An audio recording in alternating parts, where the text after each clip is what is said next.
In the councils of government, we must guard against the acquisition of unwarranted influence, whether sought or unsought, by the military-industrial complex. President Eisenhower's concern about the military-industrial complex, his words have unfortunately come true. He was worried that priorities are set by what benefits corporations as opposed to what benefits the country. Lockheed Martin and McDonnell Douglas and Boeing throughout America. There are factories, there are corporations that are involved on a daily basis. We have a snapshot in time after September 11th where at least 71 companies that we were able to identify are starting to get contracts to go in Afghanistan and Iraq.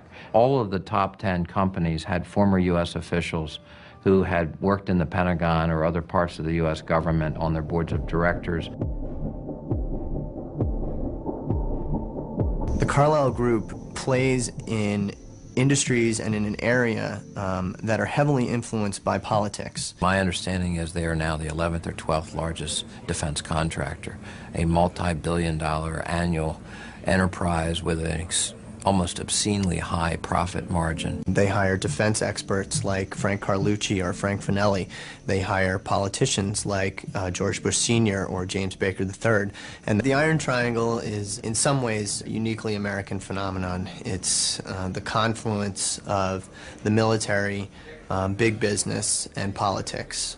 I will name as the next Secretary of Defense the best qualified man in America to carry on CAP's work, Frank Carlucci. When Frank Carlucci came on board, he was coming straight from the Pentagon as Secretary of Defense. A year, 2 years later, the Gulf War hit, and everybody knows that wartime is boom time for the defense industry, and Carlyle made a ton of money. They did very, very well. They really cleaned up. After that, Carlyle said, hey, you know, having these politicians on board is pretty great. I mean, they know things that nobody else knows. They are able to predict trends in global markets, predict trends in political shifts, and in some ways, and this is the sort of the most insidious part, and if you want to be cynical about the Carlyle Group, you have to be concerned about their ability to influence these trends and actually affect change in government policy, which would positively affect their investments. If you have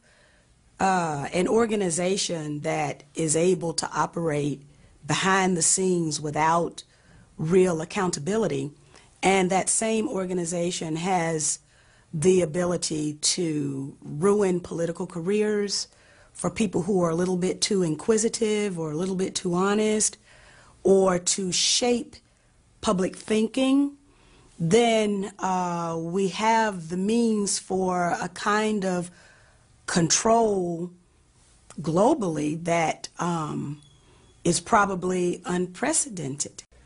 For we are opposed around the world by a monolithic and ruthless conspiracy that relies primarily on covert means for expanding its sphere of influence, on infiltration instead of invasion, on subversion instead of elections, on intimidation instead of free choice, on guerrillas by night instead of armies by day. It is a system which has conscripted vast human and material resources into the building of a tightly knit, highly efficient machine that combines military, diplomatic, intelligence, economic, scientific, and political operations. Its preparations are concealed, not published. Its mistakes are buried, not headlined. Its dissenters are silenced, not praised. Remember Voltaire, the comfort of the rich depends upon an abundance of the poor. It's a law of economics as old as supply and demand.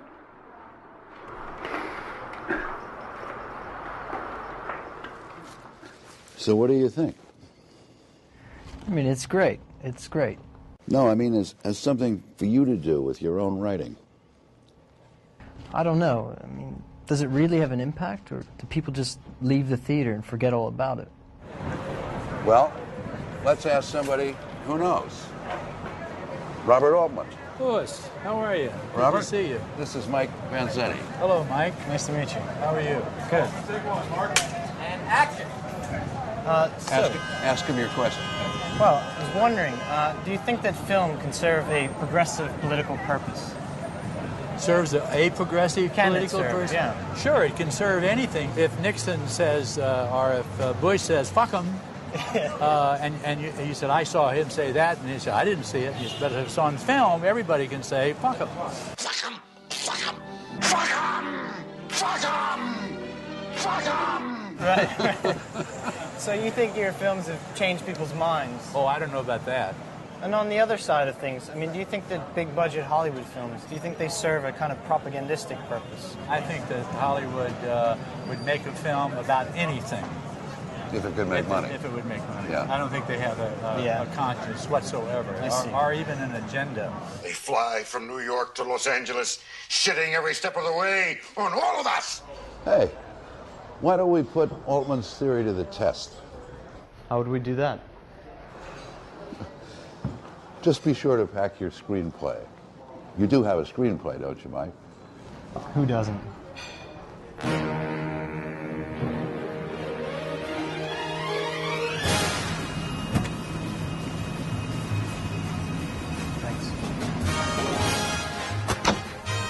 Hi, good morning. I'm Enrique, Mr. Metaboy's butler. Good morning, Mike Vanzetti. Nice to meet you.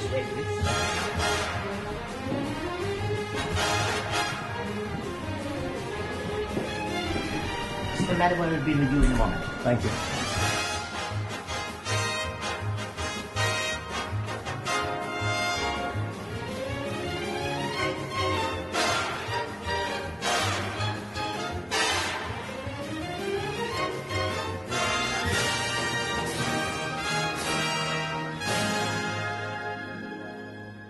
Hey, how are you? I'm Mike Metaboy. Mike Vanzetti, nice to meet you. Yeah, that's an easy name to remember. Yeah, I know. Lewis tells me that you do some writing.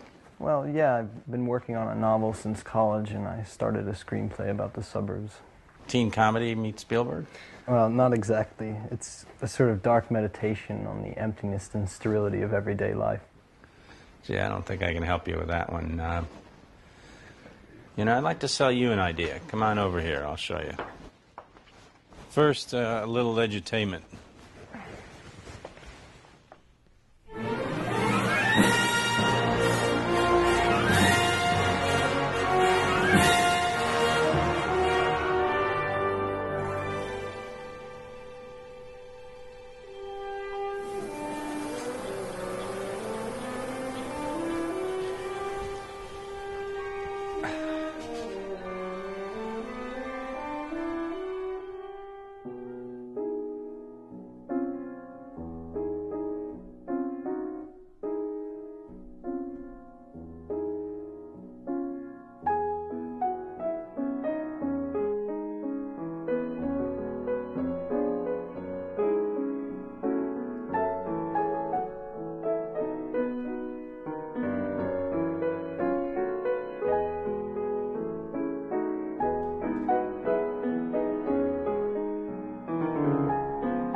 A cautionary tale, Mike. I hope you're watching closely. Now, let me put it to you this way. You want to be a writer? That's wonderful. You want to write novels? Write airport paperbacks. You want to write a movie? There are no movies anymore. There's only content. Content and distribution. Because if you're a great writer, you'll create a brand. In a word, sales. And who do we do it for, Mike? 6 multinational, hyper-diversified, interlocking, globe-straddling oligopolies. Today's 6, tomorrow 3, then 2, then 1.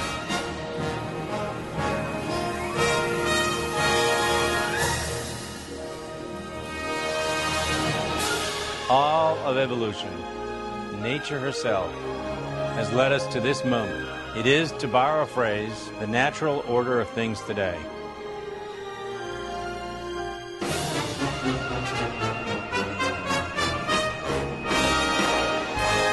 the atomic, subatomic, intergalactic structure of things today. You stand against it. Then you'll be overrun, extinguished. You wish to write? Write jokes for Jay Leno. I will not lick your heads. I draw the line here. Write a prospectus for a big merger. The bankers run the show anyway. Get thee to a bank. Money, money makes the world go round. Am I spinning through to you, Mr. Vanzetti? Follow me.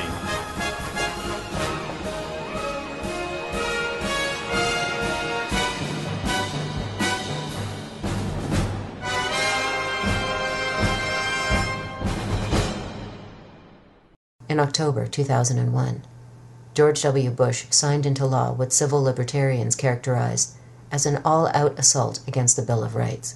It was called the Patriot Act. During the Great War, similar bills were passed. The Espionage Act of 1917 and the Sedition Act, passed a year later, authorized huge fines and lengthy prison terms for anyone who obstructed the military draft or encouraged what was termed disloyalty to the state. The sweeping legislation was quickly put into effect. And first on the list were the Wobblies.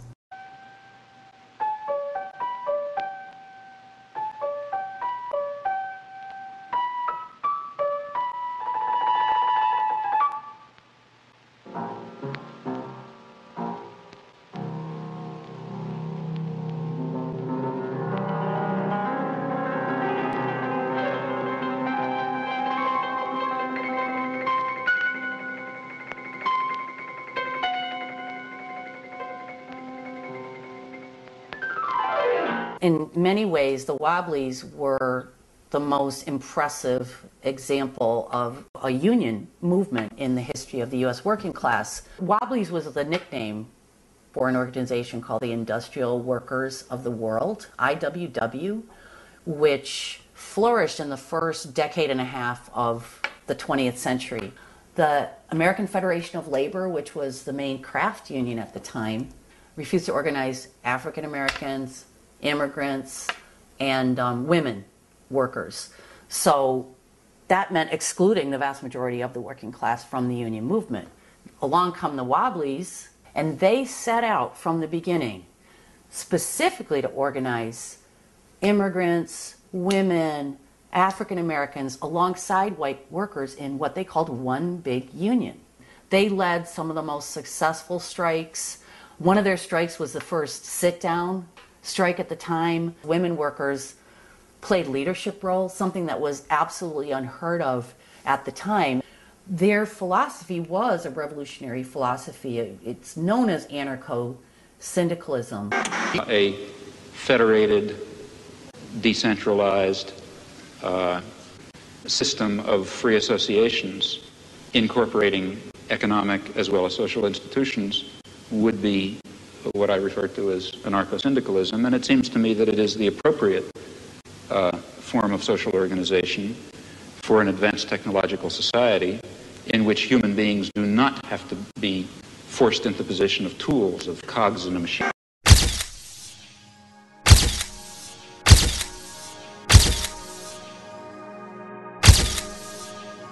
On September 5th, 1917, federal agents raided offices of the Wobblies across the nation, leading to arrests for the offense of causing insubordination, disloyalty, and refusal of duty in the military and naval forces. 101 of the defendants were found guilty and received prison sentences up to 20 years. Wilson carried out a brutal internal repression called the Red Scare, which is the worst in American history, far worse than McCarthy, far worse than anything that's going on now. They arrested thousands of people, smashed the labor movement, heavy constraints on free expression, threw lots of people in jail, expelled all sorts of people from the country.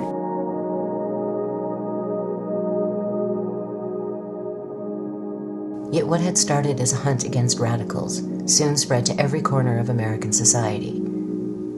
Patriots were encouraged to inform on friends and neighbors who spoke out against the war, while surveillance increased dramatically, not only by the military, but by seemingly benign institutions like the postal system. The state flourishes in time of war. The state goes stronger in time of war. The state accumulates power. The military is enhanced. the forces of repression are enhanced. War is an opportunity for the government to grow in power. By the time the war ended, the total number of deaths had reached approximately 9.7 million soldiers, with millions more suffering life-changing injuries and severe post-traumatic stress. To what end was not clear. The massive bloodshed had not made the world safe for freedom and democracy. What it had done was produce enormous fortunes for a handful of corporations and banks, while leaving the worldwide labor movement in disarray. If the Great War had been a test of the Constitution and the concept of balancing the powers by each other, it failed. The United States Supreme Court, established in Schenck versus United States and Abrams versus United States, that the federal government could suspend constitutional rights when the nation faced, quote, a clear and present danger. Randolph Bourne, speaking of the Great War as a whole, responded preemptively with a now famous dictum. War, he said, is the health of the state.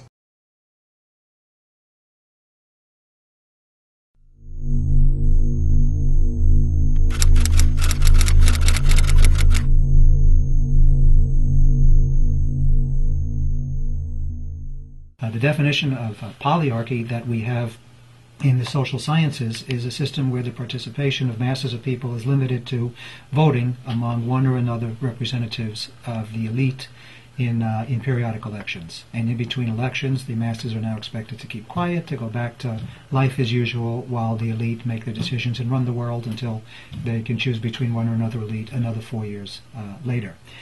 So really, polyarchy is a system of elite rule, and a system of elite rule which is a little more soft-core than the type of elite rule that we would see under a military dictatorship, for instance.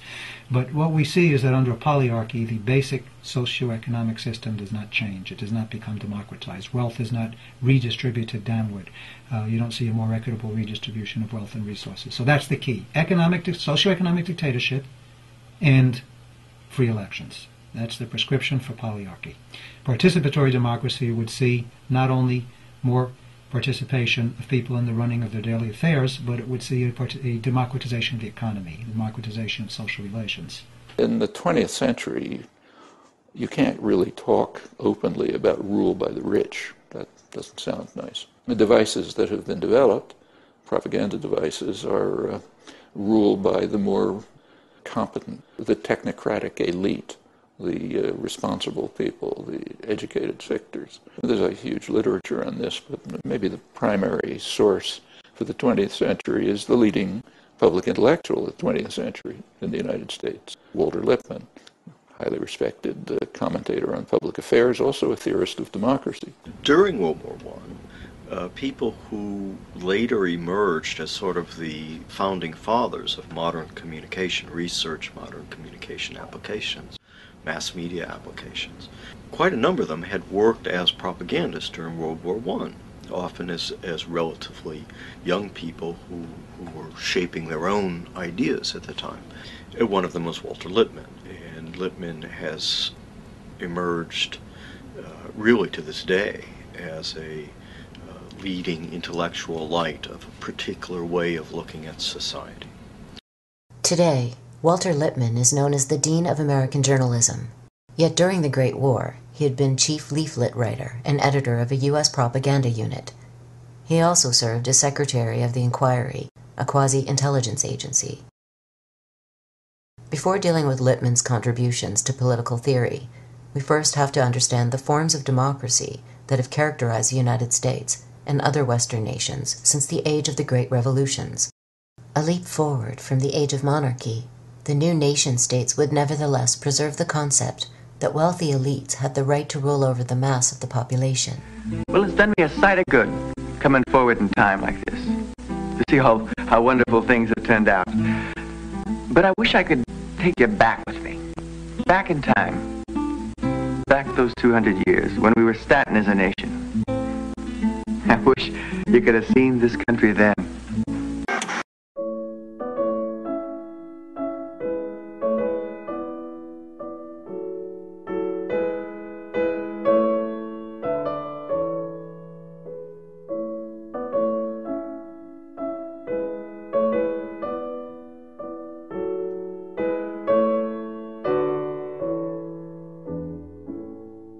George Washington was a slave owner. James Madison was a slave owner. Thomas Jefferson was a slave owner. Importantly, Jefferson, who was the most democratic of the lot, wasn't at the Philadelphia Convention. He was ambassador to France, and he picked up a lot of radical ideas from the French Revolution, which didn't exactly endear him to people like Alexander Hamilton.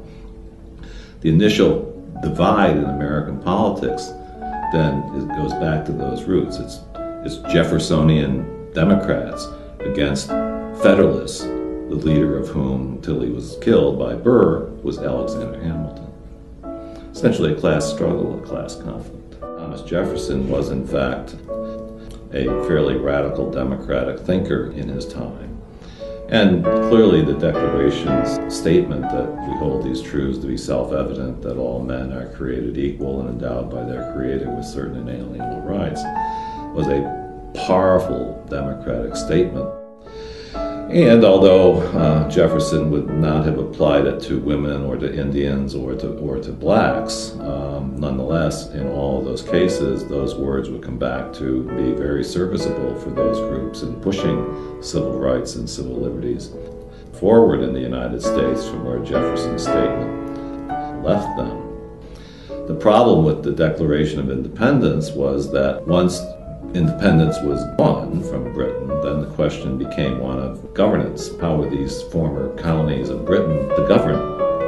What led immediately to the Constitutional Convention in 1787 were a series of uprisings by debtors, essentially, not just in Massachusetts. The most famous is, of course, the Shays Rebellion in 1786. The American state was founded largely to get the Ohio Valley, largely to cross the Appalachians. That is the Constitution, to organize an army and money in order to conquer further lands more to the west. That's the origin of the USA. But to do that, the slave masters are not going to do the fighting. What they will do is hire poor people to do it. But when they don't pay the poor people, as they didn't pay Daniel Shays takes matters into his own hands in 1787 and goes to the courts and shuts down the courts because the courts were beginning to foreclose on the grounds that Daniel Shays and the other veterans from the American War of Independence did not have the money to pay back. Debtor riots were happening throughout the 1780s, and they were sufficiently scary from the point of view of people with property that they had to do something about it. And what they did about it was essentially overthrow the Articles of Confederation and instill a much stronger, much more able government to protect the property interests that were in dire threat from the people, quote unquote. This was an elitist, you could almost say coup d'etat, except there wasn't any strong central government to launch a coup against. They were really trying to set one up and protect it against majoritarian interests, especially economic interests, especially property interests, especially threats from people who didn't have much.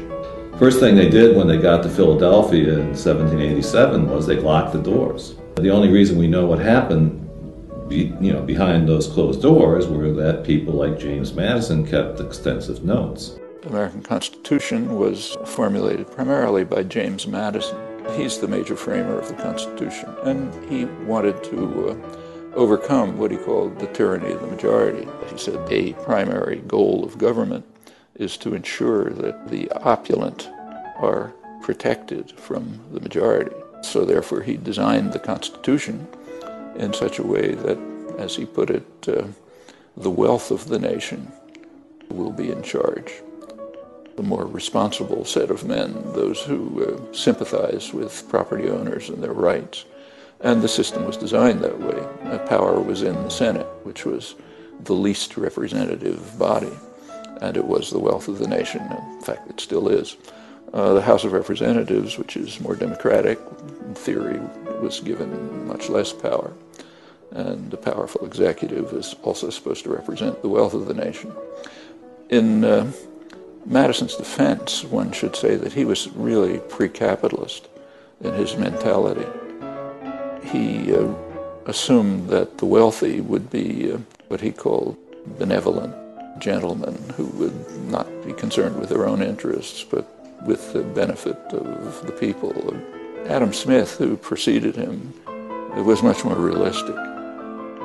He pointed out that the principal architects of policy, namely the merchants and manufacturers in his day, they ensure that policies are designed so that their own interests are protected, no matter how grievous the effect on others, including the people of England. It's rather interesting to compare Madison's thinking, which founded this country, with the first major book on politics, namely Aristotle's Politics. Aristotle surveyed many kinds of systems and decided that of all of them, didn't like any of them, but he said of all of them, democracy is probably the best. But he said that democracy has a problem, and it was the same problem that Madison noticed centuries later. He said if in Athens everyone had a right to vote, the poor majority would attack the property of the rich, insist that it be divided, and he also felt that was unfair. But Madison and Aristotle had opposite solutions. Madison's solution was to restrict democracy. Aristotle's solution was to restrict inequality. Opponents of the new government were called anti-federalists, though the term is inaccurate. The majority favored some form of federation, but insisted on more localized control, with a more participatory democratic system. The Bill of Rights, the first 10 amendments to the Constitution, they were the price the Federalists had to pay in the ratifying conventions to pass the document. So the democratic element of the Constitution, which of course is the Bill of Rights, was forced down their throats. It didn't come out of Philadelphia at all. It was appended in 1791 and forced down on the Constitution by the more democratic elements in the society. Even with the Bill of Rights, we have a system which, is hardly perfect from the point of view of civil rights and civil liberties, let's put it mildly. They've trampled all over with the rights of citizens. So the Bill of Rights is hardly an ironclad set of guarantees for civil rights and civil liberties in the United States. But I'd hate to think of the United States without it. The anti-federalists were significantly more partial to democratic elements in the society and to the rights of ordinary people than were the significantly more elitist federalists. If the greatest legacy of the anti-federalists was the Bill of Rights, their dream of direct democracy was not to be. At the time, many dissidents made predictions for what they believed would come to pass as the new nation grew and flourished. The natural course of power is to make the many slaves to the few, one anti-federalist wrote. Another objected to the new government because the bulk of the people can have nothing to say to it. The government is not a government of the people. The men of fortune would not feel for the common people. An aristocratical tyranny would arise, in which the great will struggle for power, honor, and wealth. The poor become a prey to avarice, insolence, and oppression. In short, my fellow citizens, it can be said to be nothing less than a nasty stride to universal empire.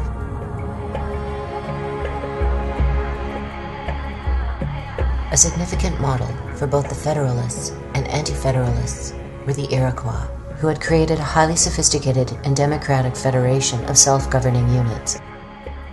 In stark contrast to European forms of government, the Iroquois people had the ability to immediately remove corrupt leaders. Women played a significant role in decision-making. Everyone was permitted to participate in debate and policy formulation. Native Americans were exceedingly democratic in the way they are. No society is perfect. When you make comparisons, you see that they were sometimes small, but sometimes 30,000, 40,000 people and more in a large confederacy that operated on a basis of mutual respect.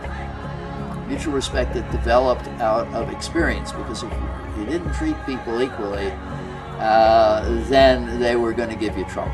Societies were exceedingly collaborative, but they were also exceedingly individualist. The individual was honored, but the values were collaborative because you had to get along. Everybody was included in every decision that affected them. Elders obviously were honored. They knew more.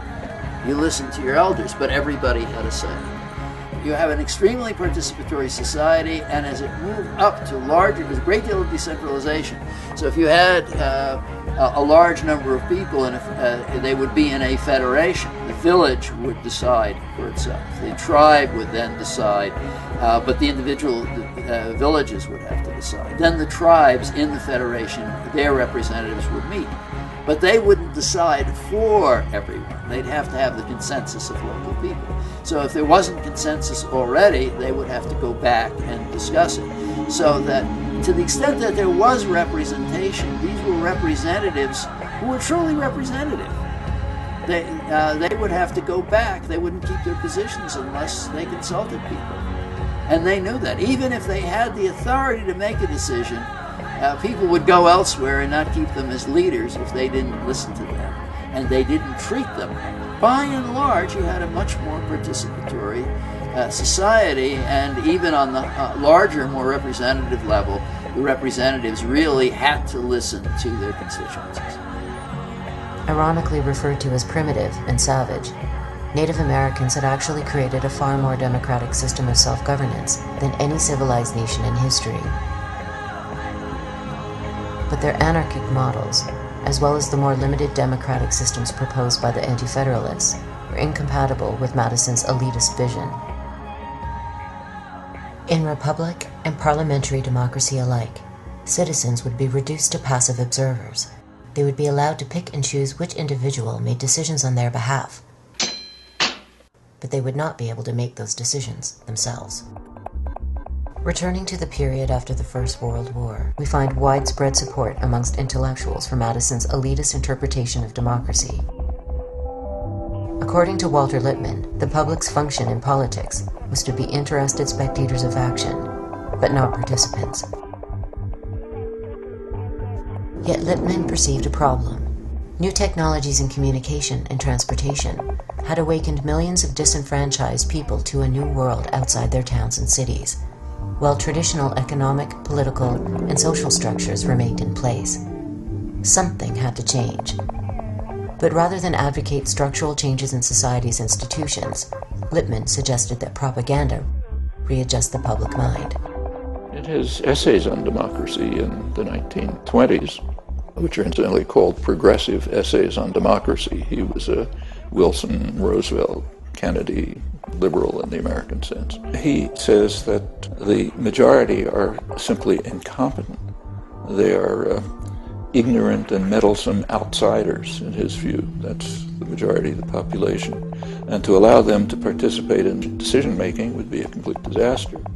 So therefore we have to design means to ensure that what he called the responsible men, of whom he was of course one, are protected from the roar and the trampling of the beasts, the ignorant majority.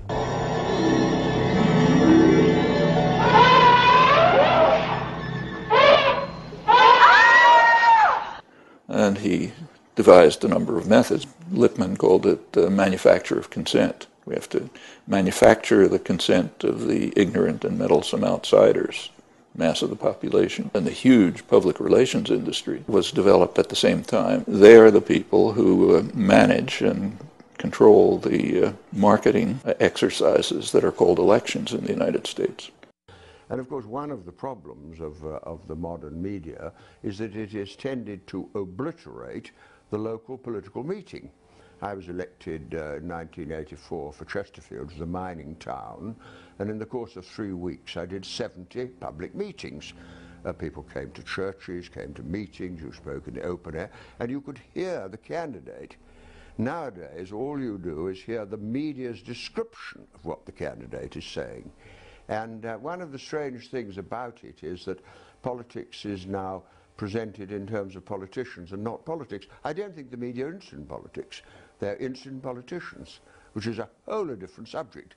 Who's doing this, about their private life, about their background, about what they must be thinking, might be thinking when they said something, why did they say it? But what they say is very, very hard to hear.